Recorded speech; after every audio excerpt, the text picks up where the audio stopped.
안녕하세요. 임고 원포인트입니다. 이번 시간에는 2차 시험 정석 시리즈의 마지막, 바로 수업 실현에 대해 이야기해 보려고 합니다. 2차 시험 수업 실현 준비는 이걸로 끝이고요. 바로 여러분들께서 실전에 돌입하면서 연습하시면 되겠습니다. 우선 심층 면접과 마찬가지로 지역마다 약간씩 차이는 있습니다. 그래서 반드시 세부적인 시험 방법을 2차 시험 공고를 통해 반드시 확인을 하셔야 됩니다. 꼼꼼하게 밑줄 그어가면서 직접 읽어야 돼요. 누가 전해주는 내용 듣지도 마시고 여러분들께서 직접 뽑아서 여러분들 손과 여러분들 눈으로 읽어야 됩니다. 누구도 책임져 주는 사람 없다고 얘기했어요. 처음 시작할 때의 마음은 우선 2차 시험의 꽃이라고 수업 시간을 생각해주면 좋겠어요. 먼저 수업 같은 경우에는 구상실에서 조건에 맞게 구상한 내용을 바탕으로 시험실에서 시험을 보면 되고요. 바로 그 자리에서 앉아서 서울 같은 경우에는 반성적 성찰, 그리고 경기 같은 경우에 수업 나눔이 진행이 됩니다. 처음에 이제 이 반성적 성찰이란 말이 참 웃겼던 기억이 나요. 반성과 성찰 뭐가 다른 말이지?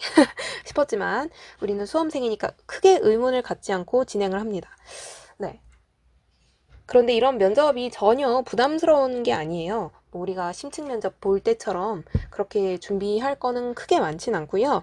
수업 실현에 했던 조건을 다시 떠올리면서 자기 수업의 내용을 복기하는 느낌이 강합니다. 그래서 약간의 만능틀과 또 심층 면접 준비하면서 얻었던 그런 시책 용어를 첨가해서 말을 하면 돼요. 그럼 스터디 방법은 지난 2차 시험을 시작하기 전 준비 영상에서 소개했듯이 전 6명이서 스터디를 했고 매일 3명씩 인원을 랜덤으로 뽑아서 모였습니다. 그리고 그 인원끼리 오전에 면접하고 오후에 수업 실현을 했어요. 우선 같은 문제로 다 같이 구상을 합니다. 수업 실현 문제 하나로 우선 구상을 해요. 주의할 것은 반성적 성찰은 마치 심층 면접에서의 즉답형과 같아서 수업 실현이 끝난 다음에 의자에 앉아서 파일을 열어 문제를 확인하고 구상할 시간을 잠시 가진 뒤에 답변을 합니다. 그러니까 머리로 하는 구상이죠. 그래서 이때는 같이 구상을 하지 않아요. 그러니까 수업 실현 문제만 구상을 하는 거죠. 이렇게요. 그리고 시간이 다 끝나면 한 사람씩 돌아가면서 수업 실현을 합니다. 나머지 사람들은 또 포스트잇에 피드백 내용을 적죠. 앉아서 반성적 성찰 또는 수업 나눔을 진행합니다. 이때도 잠시 생각할 시간을 가진 뒤에 답변 드리겠습니다 하고 진행하면 되기 때문에 실제 말하는 시간은 그렇게 오래 되지는 않습니다. 오히려 내 수업에 대해 할 말이 많아서 이것도 약간 시간이 전 부족했던 기억이 나요. 그리고 이렇게 돌아가면서 수업 실현과 반성적 성찰 혹은 수업 나눔을 진행하면 됩니다. 그리고 이걸 매일 반복하면 돼요. 매일 반복하면 됩니다. 피드백 할 때는 심층 면접과 마찬가지로 크게 내용과 태도 측면으로 나누어서 피드백을 해주면 좋은데 반드시 1순위는 조건 만족이에요.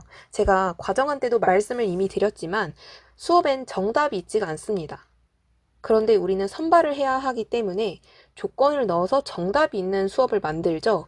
그렇기 때문에 반드시 조건을 만족을 시켜야 됩니다. 그리고 피드백 해주는 스터디원들도 조건을 얘가 만족을 시켰나를 먼저 확인을 해주세요. 그게 되어야 이런 활동이 좀 부자연스럽다, 좀 다른 활동이 어떨까, 이런 좀 심층적인 이야기가 가능한 거지, 그것 전에 조건도 만족시키지도 않았는데 수업 이런 활동 내용을 좀 바꿔봐라, 이런 거는 좀 저는 부적절하다고 생각해요. 먼저 조건을 만족을 다 시킨 다음에 어느 정도 조건이 일정 수준으로 계속 만족이 된다면 그 다음에 심층적으로 좀 수업 흐름이 자연스러운지 또 구성원 학습 활동들이 학습 목표를 도달하는 데 효과적인지 이런 것들을 논의할 수 있다고 생각해요. 특히 조건화동 같은 경우에는 수업자는 내가 조건화동을 지도했다고 생각했는데 앉아서 보는 사람은 그런 거였어? 이렇게 모르는 경우도 있거든요. 이런 조건 어필 같은 것도 같이 고민을 해봐도 좋습니다. 그래서 1순위는 조건이고 2순위는 또인 거죠. 문 열 때부터 걸어서 인사하고 앉아서 시험 보고 당황할 때 어떤 태도 보이는지, 시간 관리 제대로 하는지, 또 다시 앉아서 구상하고 면접 보고 일어나서 인사하고 걸어서 나가고 문 닫고, 즉 문 열고 문 닫는 모든 순간이 다 평가에 들어간다고 생각하세요. 그 외에도 강하게 서로를 키우셔야 되는데 이게 무슨 표정인가 싶죠. 실제로 제가 수업 실험 봤을 때도 이런 사람들이 있었어요. 평가관이 이런 경우가 있었어요. 그러니까 제 실제 썰을 들려드리면 전 크게 3명이 앉아 계셨는데 가운데 분은 제가 들어가서 인사할 때부터 나올 때까지 한 번도 한 번도 고개를 안 들고 계속 푹 숙이고 계셨고요. 왼쪽 분은 계속 뭐야 이렇게 힘들어하는 표정, 아니면 가운데 이 남자애처럼 쟤 뭐지? 이런 표정이었고요. 진짜 이런 표정이었어요. 그리고 오른쪽 분은 굉장히 막 인자하게 저를 쳐다봐 주시면서 그래 약간 이런 표정이었어요. 그래서 약간 오른쪽 분만 계속 보고 했던 기억이 나는데 여러분들 어떤 분들을 만날지 몰라요. 서로를 약간 좀 강하게 키워주세요. 면접 준비할 때도 마찬가지인데 저 심층 면접 때는요 계속 얘가 지금 무슨 소리를 하는 거지? 막 눈을 이렇게 막 굴리면서 하는 경우도 있었는데 그래 잘 모르겠니? 내가 더 친절하게 설명해 줄게 이렇게 막 더 예시를 들어가면서 더 적극적으로 전했거든요. 그래서 어떤 사람을 만나더라도 당황하지 않고 더 적극적인 그런 열심히 하는 태도를 보여주기 위해서는 미리 사전에 사실 이런 것도 준비가 다 돼야 된다는 거죠. 여러분들 서로 이렇게 스터디원이라고 항상 이렇게 예쁘게 들어주지 마시고 이런 표정 지어주세요. 저희는 서로를 강하게 키워야 된다고 생각을 해서 막 팔짱 끼고 보고 막 고개 계속 막 갸우뚱갸우뚱 막 한숨 푹푹 쉬고 딴짓하고 집중 못하는 척하고 이런 연기를 좀 했습니다. 그럼 이제 본격적으로 좀 설명을 드리면요. 구상지를 잘 써야 돼요. 저희가 A4 용지를 크게 4등분해서 이렇게 쓰는데, 그래서 저 같은 경우에는 수업실은 무조건 활동 2개 했어요. 이게 이제 구상지 쓰기도 편하고 시간 관리에도 편하기도 했거든요. 하나씩 보면요. 우선 의도인데요. 의도 저는 학습 목표, 활동, 기대하는 교육적 효과, 평가 계획 크게 이렇게 4덩이로 나눠서 적었습니다. 그리고 아래 보시면 제가 작성한 의도 만능틀인데요. 이 의도 1분이 있을 때도 있고 없을 때도 있어요. 그래서 이걸 항상 있는 채로 준비를 했다가 실제 시험 현장에서 의도를 말하라는 조건이 없는데 그냥 말하는 경우도 있어요. 그러면 나는 1분을 손해본 거죠. 네, 그리고 굉장히 당황하실 거예요. 뭐지? 왜 수업 안 하지? 약간 이렇게 생각하실 수 있습니다. 그래서 제가 항상 얘기하잖아요. 첫째도 조건, 둘째도 조건, 셋째도 조건이다 라고 말한 이유가 다 이겁니다. 그래서 보시면 저는 이렇게 얘기했어요. 제가 준비한 학습 목표는 이것입니다. 이를 달성하기 위해 첫 번째 활동은 이거고 두 번째 활동은 이겁니다. 이를 통해 다음과 같은 교육적 효과를 가져올 수 있습니다. 첫째, 둘째, 셋째. 반드시 이거는 이제 시책과 관련 지어서 조건을 언급을 해야 돼요. 아니면 역량 같은 부분이라든지 교육과정 재구성 이런 내용을 써도 좋습니다. 그리고 특히 조건화동 같은 경우에 이렇게 지도하겠습니다. 평가 계획은 이거 진짜 저 만능이었어요. 저 과정 중심 평가 항상 이걸로 했습니다. 첫 번째 활동과 두 번째 활동 이런 순서는 같기 때문에 하나만 말씀을 드릴게요. 우선 학습 조직 형태를 반드시 언급을 했습니다. 제일 먼저. 첫 번째 활동은 이것입니다. 이것은 모둠 활동입니다. 지금 4명씩 6모둠으로 앉아있으니 그대로 모둠 활동을 진행하면 됩니다. 이렇게 자연스럽게 언급하고 넘어가셔야 돼요. 조건에 학생 수가 뭐 24명이다 이렇게 나오는 경우가 있는데 이런 것들을 이렇게 자연스럽게 처리하고 넘어가셔야 됩니다. 간혹 홀수로 나온 경우도 있는데 그럼 이렇게 하시면 돼요. 첫 번째 활동은 이것입니다. 이것은 모둠 활동입니다. 지금 4명씩 5모둠, 3명씩 1모둠으로 앉아있으니 그대로 활동을 진행하면 됩니다. 이렇게 하면 되죠. 그쵸? 그래서 바로 숫자 처리를 하고 넘어가셔야 돼요. 그리고 활동 안내 설명 및 질의응답 같은 경우에 활동 안내를 너무 자세하게 하다 보니까 길게 하는 경우가 있어요. 활동 안내할 때도 활동 안내하겠습니다. 첫째 뭐, 둘째 뭐, 셋째 뭐. 보통 이 3개 안에 끝내세요. 간단하게 하세요. 간결하게. 그러면 내가 좀 더 말을 구체적으로 넣고 싶은데 아니면 조건에서 요구한 걸 넣고 싶은데 말을 못하는 경우가 생길 수밖에 없어요. 왜냐면 활동 안내를 그렇게 하면 되게 길어질 수밖에 없는데 또 간결하게 하다 보니까 못 넣게 되거든요. 그럴 경우에 저는 바로 활동 안내 후 질의응답 시간을 활용했습니다. 쉽게 말해서 활동 안내를 할 때 일부러 애매하게 빈틈을 만들어 놓고 애들끼리 질의응답 하는 식으로 처리를 한 거예요. 예를 들어서 셋째, 모둠원들끼리 토의합니다. 혹시 선생님의 설명에 질문 있는 학생 있습니까? 네, 준원이. 모둠원들과 어떻게 토의하냐고요? 네, 원재. 지난 국어 시간에 한 돌아가며 말하기를 통해 토의하면 좋겠다고 준원이의 질문에 원재가 답을 해주었네요. 이렇게 하면 나중에 반성적 성찰 혹은 수업 나눔에서 할 말이 많아져요. 저는 이걸 항상 질문 있는 교실로 나누고 싶은 점에 꼭 넣었거든요. 이렇게 애매하게 일부러 빈틈을 만들어 놓고 질의응답하는 식으로 해서 조금 더 나는 애들과 상호작용하는 식으로 수업을 구성한다는 걸 보여줬습니다. 이거 굉장히 칭찬 들었던 전략이었어요. 여러분들도 한번 활용을 해보세요. 그리고 제일 중요한 거, 조건아동 지도해야 되죠. 그래서 저는 보통 이런 식으로 했어요. 조건아동이 한 명이에요. 그러면 가운데 자리에서 수업을 하잖아요. 그러면 왼쪽 한 번, 오른쪽 한 번 가줍니다. 왼쪽 한 번 가서 바로 조건아동 지도해요. 문제가 있을 때 이런 것들을 해라 라고 지도를 해주죠. 그리고 오른쪽 가서는 잘하고 있는 애, 아니면 내가 만능으로 준비했던 조건아동, 내가 잘 할 수 있는 그런 조건아동으로 운동을 하는 거예요. 예를 들어서 왼쪽에는 또 자기 주장이 강한 학생이 조건으로 나왔어요. 그러면 왼쪽 가서는 그 아이 지도하고, 시험에 나온 아이 지도하고, 오른쪽 가서는 내가 만능으로 준비한 다문화, 미켈란젤로 기억하시죠? 저희 최애 미켈란젤로를 지도합니다. 걔가 뭐 잘하고 있는 걸 수도 있고, 아니면 걔가 어려움을 겪을 수도 있고, whatever. 여러분들의 마음이에요. 그래서 항상 2명을 하시되, 1명은 조건아동, 1명은 여러분들이 생각했던, 준비했던 만능 아동을 하시면 됩니다. 그리고 반드시 2번째 활동 순회 지도할 때 둘 다 개선이 돼야 돼요. 엄청나게 개선이 돼서 칭찬을 해줘야 돼요. 네. 제발 실제 아이들도 이렇게 됐으면 좋겠네요.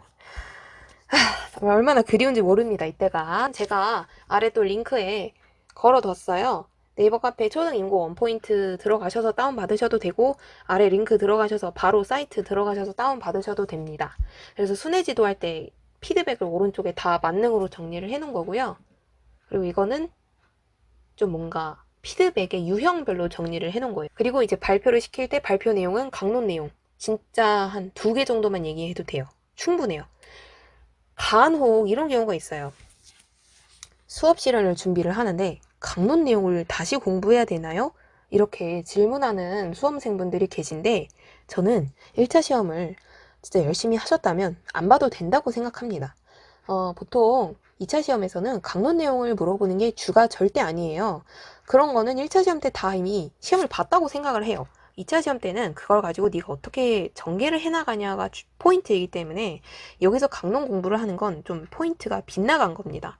그래서 이 4번 발표시킬 때 발표 내용 같은 경우에 딱 핵심 발문 한두 개.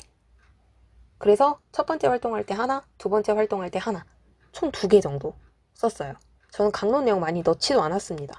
근데 이제 강론 내용에 너무 막 심취해서 이걸 길게 하시는 경우가 있는데, 그거 뽐내는 걸 들으려고 평가관들이 앉아있는 게 아닙니다. 그래서 이거를 간단하게 하고 넘어가셔야 돼요. 이런 것들을 어떻게 처리하는지에 중점을 두셔야 됩니다. 예를 들어서 강론 내용에 대해서 아이들이 뭐 잘못 알고 있어. 그럴 때 어떻게 지도하는지, 이런 것들을 본다고 생각하시면 돼요. 조금 포인트가 다르죠? 그래서 강론 내용에 너무 심취하면 수업 실현 시간도 초과되고 제대로 보여줄 것도 못 보여줍니다. 그래서 좀 적당히 하셔야 돼요. 적당히. 그리고 평가 계획 만능이죠. 저 이제 보통 활동 1 끝나고 자기평가, 활동 2 끝나고 상호평가. 그래서 첫 번째 활동 끝나고는 태도 측면을 했다면, 활동 2 끝나고는 내용 측면을 한 거죠. 이게 제 실제 수업 실현 만능 틀입니다. 한번 살펴보시면 좋을 것 같아요. 그러면 하다 보면 궁금해지는 것들인데, 첫 번째 활동 개수. 저는 정말로 2개를 추천합니다. 더 길어지면 진짜 시간 초과해서 다 못 보여줘요. 말도 너무 빨라지고, 그래서 적당한 말의 속도와 여러분들이 준비한 그런 상호작용하는 그런 교사의 모습을 보여주려면 진짜 2개를 추천합니다. 아까 말씀드렸던 구상지 적을 때도 훨씬 편하고요. 조건 아동이나 피드백 준비하는 게 어렵다면 아까 보여드렸던 저의 만능 피드백 틀, 조건 아동 틀을 참고하세요. 그냥 솔직히 외우셔야 돼요. 제가 외우라는 말 하는 거 별로 안 좋아하는데, 그러니까 외워놔야 돼요. 그래야 여러분들이 준비하는 카드가 많아요. 그래서 어떤 게 와도 이렇게 휙휙 던지면서 받아라 받아라 이렇게 하면서 수업질을 할 수가 있거든요. 카드를 많이 갖고 있어야 유연하게 대처할 수가 있어요. 그런데 그걸 안 외우고 그냥 하려고 하다 보니까 힘든 거예요. 외우세요.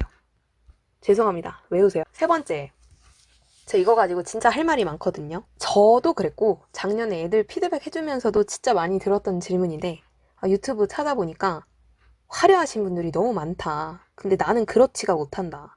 막 활동명도 귀염 뽀짝하게 하는 경우 많던데 나 어떻게 해야 되냐. 이런 질문 진짜 많아요. 저도 이런 고민 많이 했거든요. 제 강의를 계속 들어보신 분들도 알겠지만, 저도 또 수업 실현하면서, 아니면 지금 발령 나서 수업하면서도 굉장히 많이 듣는 말인데, 저는 차분하단 말을 정말 많이 들어요. 그래서 그렇게 재밌게 하시는 분들을 보면서 아, 난 진짜 저렇게 못하겠다 이런 생각을 많이 했거든요. 무엇보다 저는 1차가 좀 안정적으로 나왔기 때문에 2차는 그냥 남들만큼만 하자가 목표였기도 했어요. 그래서 저의 성향도 그랬고 점수도 그랬고 그래서 그냥 차분차분하게 또박또박하게 조건 잘 달성하면서 내용만 잘 전달하자가 목표였어요. 그리고 저는 제가 왜 면접관을 뭔가 웃겨야 되는지 제 스스로가 잘 납득이 안 갔고 저는 성향이 T예요, T. 그래서 저 스스로 납득이 안 되면 행동을 하지가 않습니다. 그래서 또 괜히 도입에서 동기유발 신기한 거 하다가 아니면 학습 활동 이름 재밌는 거 하다가 뭐 저 진짜 별걸 다 봤는데 기차를 타고 여행을 떠났네요. 그래서 막 첫 번째 역에 도착했습니다. 막 뿌뿌.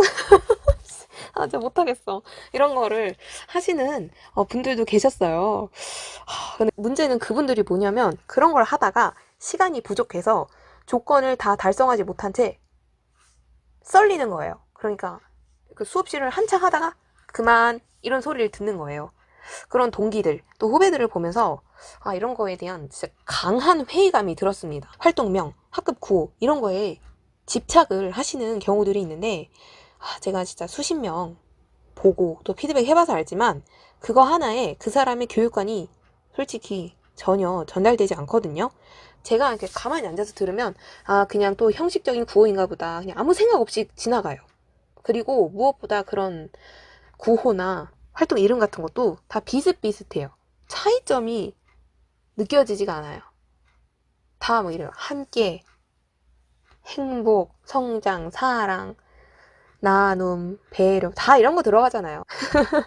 그러니까 본인은 창의적이고 또 본인의 교육관을 막 꾹꾹 눌러 담아서 만들었다고는 하지만 글쎄요. 귀에 잘 안 들어와요. 저를 보세요. 일단 그냥 담백하게 기름기 쫙 빼고 조건만 잘 만족시켜도 40점 만점에 39점 넘게 나왔습니다. 알겠죠? 그러니까 일단 제일 먼저 본인의 성향을 좀 객관적으로 파악을 하세요.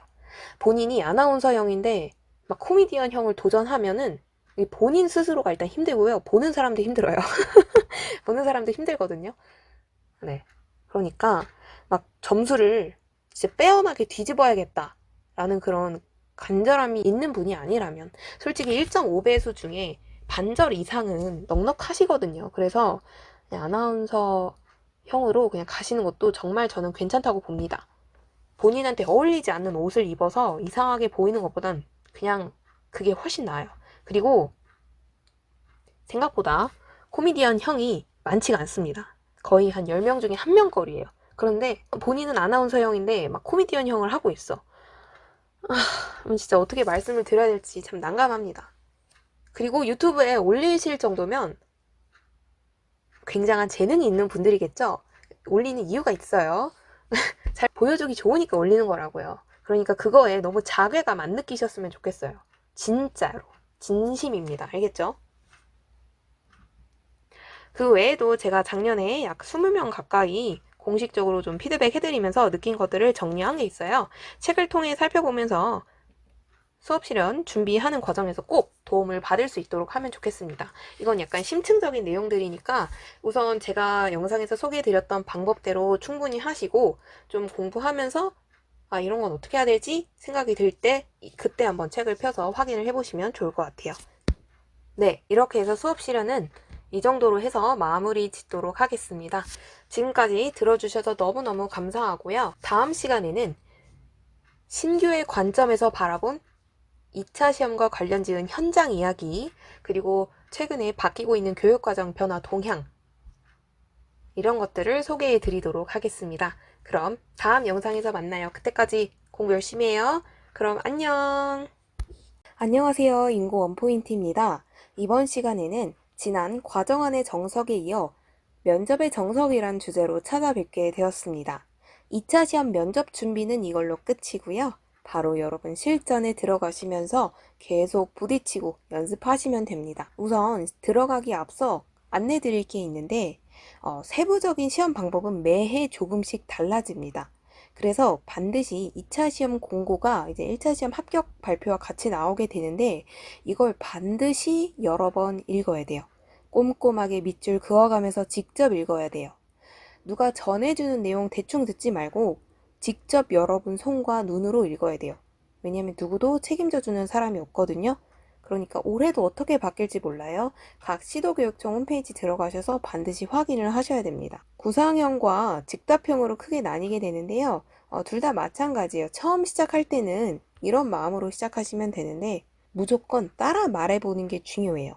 어느 정도의 양과 질로 말해야 되는지 지금 아예 전혀 감이 잡혀있지 않는 상태이기 때문에 우선 기출문제의 모범 답안에 나온 걸 바탕으로 그대로 한번 따라 읽어보세요. 제 책에서 나왔던 제 복기 자료를 따라 말해보셔도 괜찮아요. 그리고 반드시 서론, 본론, 결론 갖추어 두 괄식으로 말하는 습관을 가지셔야 됩니다. 말로 하는 교직 논술이라고 생각하시고 접근하시면 돼요.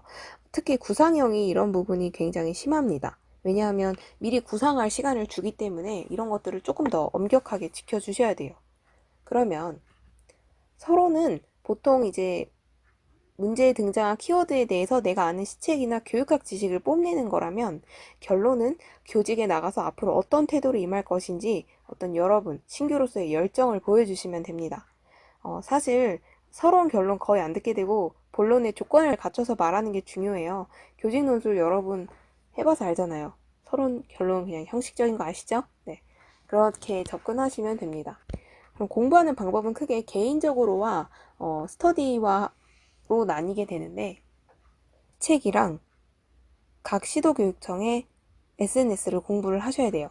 제가 그 용어 정리 영상에서 보여드렸던 것 다시 보여드리면, 시책 그리고 유튜브나 블로그 같은 것들을 계속 확인하고 여러분의 언어로 정리를 해야 돼요. 그래서 어떤 주제가 있으면 그 주제에 대해서 마인드맵으로 쭉쭉 뻗어가면서 할 이야기가 많아져야 돼요. 그래야 어떤 주제가 나와도 가지수를 채울 수가 있거든요. 저는 이런 식으로 정리를 했어요. 참 기초학력 여러 번 강조합니다. 네, 제가 정리한 것들은 아래 링크를 통해 공유해 드리도록 하겠습니다. 그럼 같이 공부하는 것에 대해 이야기해보면, 지난번 2차 시험을 시작하기 전 준비 영상에서 소개했듯이 저는 6명이서 스터디를 했고 매일 3명씩 인원을 랜덤으로 뽑아서 모였어요. 그리고 그 인원끼리 오전에 면접하고 오후에 수업 실현을 했죠. 면접의 경우 우선 서울의 경우 구상형 하나, 즉답 2개, 추가 질의 하나 이렇게 되는데, 면접 한 세트를 정하고 다 같이 구상형만 시간을 재어서 구상을 합니다. 그리고 한 사람씩 구상형부터 즉답, 추가 질의, 즉답 순으로 답을 말해요. 그럼 듣는 동안 나머지 사람들은 이제 종이나 포스트잇에 피드백 내용을 적죠. 그래서 이렇게 돌아가면서 하는 겁니다.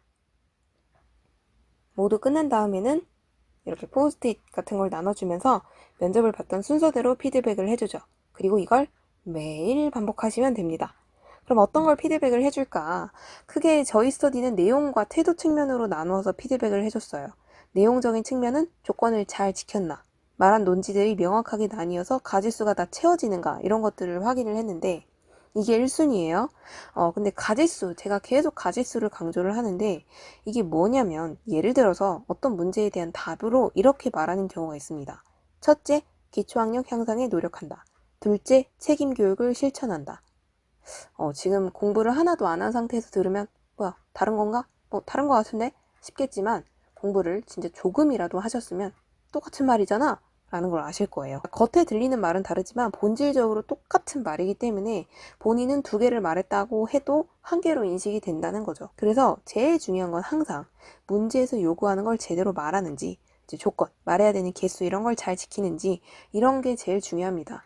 지금이야 에이 그게 뭐가 어려워 싶겠지만, 마치 1차 시험 준비할 때 이제 내가 너무 아는 게 많아가지고 짝사할 때 친구가 묻는 내용에 다 딴소리 한 적, 그런 적 있잖아요. 동문서답 했을 때처럼 2차 시험도 문제에서 묻는 거 답을 안 하는 경우가 있습니다. 똑같아요. 그래서 그런 부분 반드시 확인을 해주시고요. 공부를 하다 보면 이런 것들이 고민이 되는 경우가 있어요. 아까 말했던 가지수, 이런 게 고민이 되실 때가 있는데, N개 이상 말하라고 했으면 N개만 딱 말하면 되는 거 아닌가 싶겠지만, 아까 얘기했던 가지수 인정이 안 되는 경우가 있어요. 그런 사태를 미연에 방지하고자 N개 이상이면 N 플러스 2개 정도 말하는 게 좋고요. 심지어 N개를 말하라고 해도 결론 부분에 덧붙여서 이러이런 것들을 추가로 제시할 수가 있겠다. 이런 식으로 껴놓는 게 좋아요. 이거 진짜 꿀팁이에요. N개를 말하라고 해도 본론에 넣지 마세요. 불안하니까 결론 부분에 넣으세요. 여러분 인생은 모르는 거예요. 최대한 꾸역꾸역 다 집어 넣어보세요. 알겠죠? 그리고 시간이 절대 남으면 안 돼요. 부족하는 게 차라리 나을 수 있어요. 거의 이제 결론 거의 썰리다시피 해서 나오는 건 상관이 없어요. 뭔가 열정이 보이잖아요. 뭐 앞선 논지에다가 교직 논술에서 제가 알려드렸던 만능 논거 기억하시죠? 예시 원인 결과. 이거를 이제 그 앞선 논지에 대해 보충 설명하겠습니다 해서 추가해도 되고, 아니면 논지를 아까 말했듯이 가짓수를 위해서 더 추가해도 돼요. 제발 그 아까운 시간을 그냥 가만히 앉아있다 나오지 마세요. 그리고 이제 즉답형에 대한 제가 덕후도 있다고 했지만 이게 진짜 너무 싫은 사람도 있거든요. 근데 이거 당황할 거 하나도 없어요. 이게 즉답이어도 이제 잠시 생각할 시간을 가진 뒤 답변 드리겠습니다 하고 이제 굉장히 뻔하디 뻔한 말을 던져두고 1분 정도 구상을 하면 돼요. 단 물론 적을 수는 없는 머리로만 하는 구상이긴 한데 1분을 그렇게 날려버리면 실제 말하는 시간은 얼마 안 돼요. 그리고 즉답은 되게 답이 정해져 있다기보다는 수험생의 생각을 묻는 경우가 대부분이에요. 그리고 짧은 시간에 대답을 해야 되기 때문에 평소 그 사람의 생각이 완전히 드러날 수밖에 없겠죠. 그러니까 혹시 지금까지 아니었다고 하더라도 앞으로 면접 준비하는 2달 동안은 나는 진짜 완전 참교사다. 내가 바로 세상을 구원할, 이 대한민국의 미래를 양성할 참교사다. 이런 마인드를 완전히 내면화 시켜야 돼요. 욕도 웬만하면 아예 하지 마세요. 알겠죠? 그 밖에 제가 이제 작년에 20명 가까이 피드백 해주면서 제가 느낀 것들을 정리한 게 있어요. 책 살펴보면서 심층 면접 준비하는 과정에 꼭 도움을 받을 수 있도록 하면 되겠습니다. 덧붙여서 이런 부분에 대해서도 제가 말씀드리고 싶은 게, 여러분 태도도 중요합니다. 조건도 중요하지만 태도도 중요해요. 물론 조건이 더 중요해야 이 시험의 객관성이 보장되는 거고, 따라서 이제 문제에서 요구하는 답을 잘 말했나 이런 것들을 당연히 살펴주셔야 되는데, 그게 이제 됐다 싶으시면 비언어, 반언어적 태도도 당연히 살펴주셔야 돼요. 노크, 똑똑똑부터 시작해서 인사, 들어오는 걸음걸이, 앉는 자세, 웃는 표정, 팔의 움직임, 말의 빠르기, 목소리의 크기, 당황할 때 보이는 태도, 끝날 때 인사하고 나가는 걸음걸이, 인사, 문 닫고 나오기까지, 문을 열고 닫기 직전까지 모든 걸 다 계획을 해야 돼요. 그래서 오죽하면 저희가 똑똑똑, 드르륵, 드르륵 이런 것도 연습을 했어요. 네. 그리고 이제 자기 핸드폰으로 자기 영상 찍을 수 있게 삼각대 같은 거를 스터디별로 하나씩 구비해 놓으면 좋고요. 처음에는 이제 자기 영상 보는 게 너무 이제 이불킥 하고 싶고 싫을 수 있지만, 집 가는 길에 가볍게 예능 하나 본다는 마음으로 집 도착하기 전에 삭제하면 됩니다. 네. 그리고 마지막으로 저희 스터디는 약간 대충 하자 이런 주의여서 포스트잇에다가 피드백 내용을 적어서 했는데, 마치 과정한 연습 종이처럼 일정한 양식을 만들어서 거기다 누적해서 적는 경우도 있었어요. 근데 저희 경우에는 그날 받은 피드백은 그날 흡수하고 그냥 끝내버리고 싶어서 반영할 수 있는 건 반영하고 아닌 건 버리고 그랬거든요. 사람마다 취향은 좀 다를 수 있을 것 같아요. 네, 그렇습니다. 그래서 여기까지 면접의 정석 준비해봤고요. 다음 시간에는 수업 실현의 정석으로 찾아배우면서 정석 시리즈는 마무리 짓도록 하겠습니다. 지금까지 들어주셔서 감사합니다. 열심히 공부하세요. 안녕하세요. 인고 원포인트입니다. 이번 시간부터 총 3번에 걸쳐서 과정안, 심층 면접, 그리고 수업 실현의 정석이라는 주제로 찾아뵐 텐데요. 준비는 이걸로 충분해요. 나머지는 여러분들께서 계속 해보면서 스스로 깨우치고 또 다양한 사람들로부터 피드백을 받으면서 성장을 해야 되는 과정이거든요. 너무 준비에 시간 오래 들이지 마시고 간단하게 보시면서 바로 이제 실전에 들어가시면 되겠습니다. 사실 우리가 2차 시험까지 그렇게 많이 남지 않았거든요. 그럼 바로 시작해 볼게요. 우선 이건 제 하루 일과인데 저는 과정안을 크게 2번 나누어서 진행을 했습니다. 먼저 오전에 스터디원들과 만나서 과정안 숙제를 돌려가며 피드백을 해줬어요. 그리고 저녁에는 자기 전에 과정안 그 다음날 거 숙제를 했죠. 쉽게 말해서 전날 저녁에 썼던 과정안 숙제를 그 다음날 오전에 피드백을 했다고 생각하시면 됩니다. 보통 이렇게들 많이 하세요. 그럼 과정안 시험이 도대체 뭐냐? 쉽게 말해서 우리가 실습 때 썼던 야간 있죠? 이거를 직접 손으로 쓰는 것입니다. 물론 그 윗부분 있죠. 성취 기준, 뭐 대상, 목표, 중점, 모형 이런 것들은 그 해 트렌드에 따라 좀 많이 바뀔 수가 있어요. 그런데 항상 변하지 않고 좀 고정되는 부분은 이거예요. 학습 단계, 요소, 교사학습 활동, 시간, 자료 및 유의점. 이건 늘 거의 똑같거든요. 그리고 이제 그 아래 요즘엔 과정 중심 평가가 추가가 되지만 이 틀은 미리 공개가 되는 것도 아니고 또 우리가 2차 시험을 공부할 때 이미 보신 분들은 아시겠지만 다 선배들의 복기 자료를 기반으로 해서 공부를 많이 해요. 그래서 이 과정한 틀을 뭔가 하나로 연습하시기보다는 좀 여러 가지 틀을 사용하시면서 연습하는 게 좋습니다. 그래서 일단 야간을 손으로 쓴다라는 생각으로 준비를 하면 좋고요. 두 번째는 바로 0.38mm Z 땡땡땡 펜인데요. 다들 이걸 쓰세요. 그런데 저 같은 경우에는 이것 때문에 낭패를 봤는데 시험장 가니까 이게 추워가지고 이게 볼이 언 거예요. 약간 뻑뻑해서 낭패를 봤습니다. 약간 글씨가 나왔다 안 나왔다 나왔다 안 나왔다 이래가지고 저는 굉장히 후회를 했어요. 그러니까 좀 잘 나오는 최대한 얇은 펜을 구비하시길 바랍니다.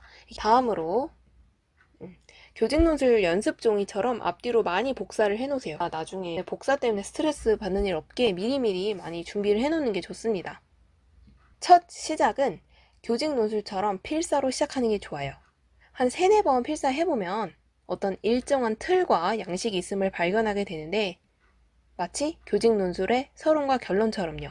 그래서 그거를 고정시키고 나서 나머지를 조건에 맞게 쓰면 되는데 대표적으로 이런 확산적 사고, 동기유발, 정리, 뭐 이런 매체 사용 관련해서 반복해서 쓰면 좋은 유의점들을 제가 정리를 다 이미 해놨어요. 그래서 아래 상세 보기에 링크 걸어둘 테니까 거기 링크 가셔서 다 다운받으시면 됩니다.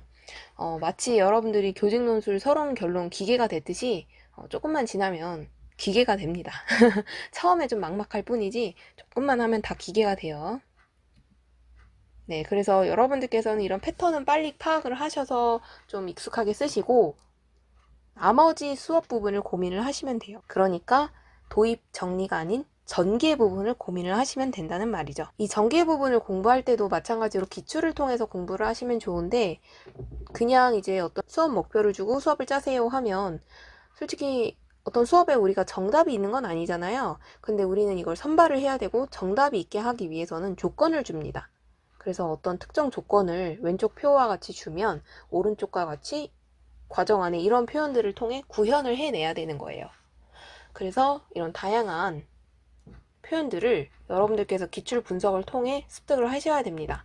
이것도 제가 다 넣어놨으니까 함께 다운받아서 보시면 좋을 것 같아요. 그럼 스터디는 어떻게 했냐? 아까 말씀드렸다시피 전날에 시간을 재서 미리 써와요. 그리고 만나서는 피드백만 하면 되는데 색깔을 다르게 해서 피드백을 해주는 게 좋습니다. 그래서 예시를 보면 저희 같은 경우에는 겹치는 피드백이면 이렇게 중복된다는 의미로 정자 표시를 했어요. 그러니까 다른 사람이 각기 다 다르게 표시했다는 의미죠.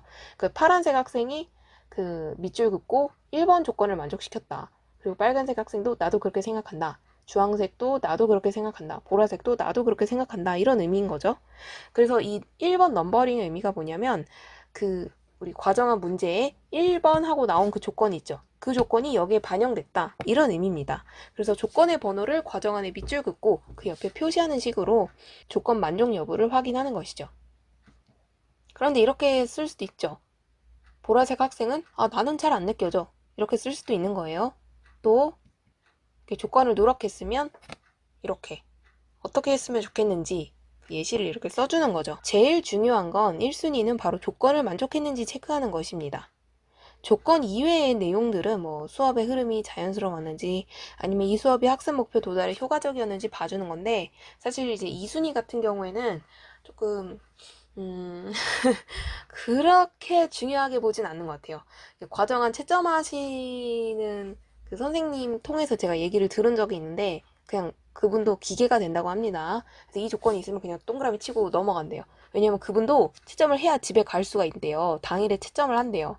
그래서 빨리 하셔야겠죠? 그러니까 조건만 체크를 한다고 하십니다.